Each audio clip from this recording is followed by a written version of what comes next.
Welcome to The Explainer. Today, we're diving deep into a psychological analysis of Donald Trump, based on one source's provocative and central idea. Okay, let's jump right in. The analysis we're covering kicks off with this really important principle. The author makes it clear, this isn't about letting anyone off the hook, it's about understanding. Because if you can figure out the why behind someone's actions, you might just be able to predict what they're going to do next. And really, that leads to the huge question that this whole book is built around. It suggests that what looks like chaotic or totally random behavior, well, it might not be random at all. It might actually be a pattern, one that's super consistent and driven by something that was set in motion a long, long time ago. And here it is. This is the core metaphor of the entire analysis. The book argues that we should think of Donald Trump's psychology as a kind of computer operating system, software that was installed when he was just a little kid. And everything he's done since, well, that's just the program running, predictably and consistently. So, if it's an operating system, how did it get installed? The book points to two incredibly powerful childhood events, two formative wounds that it claims basically wrote the original lines of code for this whole system. So, the book argues that this was just a catastrophic event for a child at that very specific age. Think about it.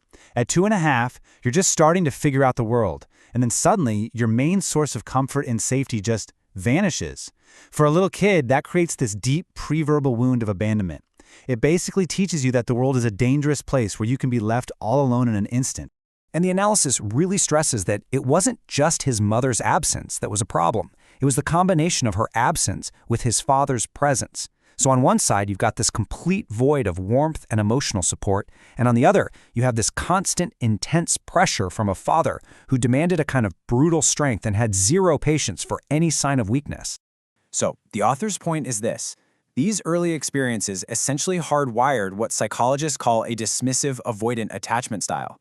In plain English, the system learned that reaching out for emotional connection is pointless. Your needs won't be met, so it's safer to just shut those needs down completely. The book argues this fundamentally corrupted his ability to trust people or to form real two-way relationships. But you know, a program that gets installed in childhood doesn't just survive on its own. The world around you has to reinforce it. And that's what this next section is all about, the key life experiences that acted like major software updates, making that original code even stronger. The source lays out this really clear timeline. First, military academy. It didn't correct his aggression, it actually rewarded it and gave him a system for it. Then comes Roy Cohn, who gives him a whole legal and philosophical playbook for that aggression. And finally, you get reality TV, which took the myth he had built around himself and broadcast it to millions, basically creating this larger-than-life fictional character that a lot of people thought was the real deal. And according to the book, this Roy Cohn playbook was a huge software update. It wasn't just about being a tough guy, it was a simple, three-step method for how to deal with reality itself. Step 1, deny it. Step 2, attack anyone who says you're wrong. And step 3, just declare that your version of reality is the one that won. And this just perfectly illustrates the myth-making part. The man who ghostwrote The Art of the Deal, Tony Schwartz, later said he completely made up this term. He said he needed some way to justify Trump's constant fabrications in the book. He called it a winning phrase because it put a smart, strategic spin on what he personally saw as just pathological lying. Okay, so the software is installed. The code has been reinforced with major updates. So what happens when you actually run the program? Well, if the theory holds up, the behaviors we see shouldn't be random at all. They should be consistent, predictable patterns. The first big pattern the source identifies is what it calls the vengeance algorithm. Now, the key word there is algorithm. The argument is that for Trump, getting revenge isn't a strategic choice. It's a core function of his operating system. It's just what the program does. The response has to be way out of proportion to show dominance, and there's no expiration date on it. And the second pattern is the loyalty trap. The book describes this really predictable cycle. People are pulled in, they're tested for loyalty. If they prove themselves, they get closer. But here's the catch. That loyalty is a one-way street. It's never returned. So the relationship always ends the moment that person is no longer useful. And then they're just discarded. So this is where the theory gets put to the test. The author argues that these abstract patterns produce these very specific, very observable behaviors.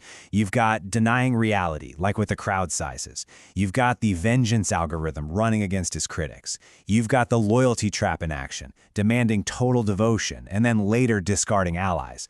The point is, these aren't separate, isolated events. They're all just outputs from the exact same core program. And this all leads us to the book's starkest, most powerful conclusion, which echoes that old saying, character is fate. The analysis suggests that this psychological operating system isn't just old, it's fundamentally unchangeable. It can't be updated. And who provides the best evidence for this idea? According to the author, it's Trump himself, in his own words. He doesn't say this like it's a bad thing. He presents it as a point of pride, a sign of consistency. But the analysis frames it as something very different, a confession of arrested development. So why can't it be updated? Well, the book asserts that the operating system's core defenses, its firewall, if you will, are designed to reject the very information you need to grow. Admitting you made a mistake? That's a system error. Feeling empathy for someone else? That's just incompatible code. So any hope that new advisors or even the huge responsibilities of office might change these patterns is, according to this analysis, completely wishful thinking. Which brings us right back to the beginning and to the author's final provocative question. Remember, the whole goal was prediction. So if a person is governed by an unchangeable operating system, and you've just spent all this time mapping out that system, what does that tell you about what comes next? The clear implication is that whatever happens, it's not going to be new. It's just going to be the same program running again.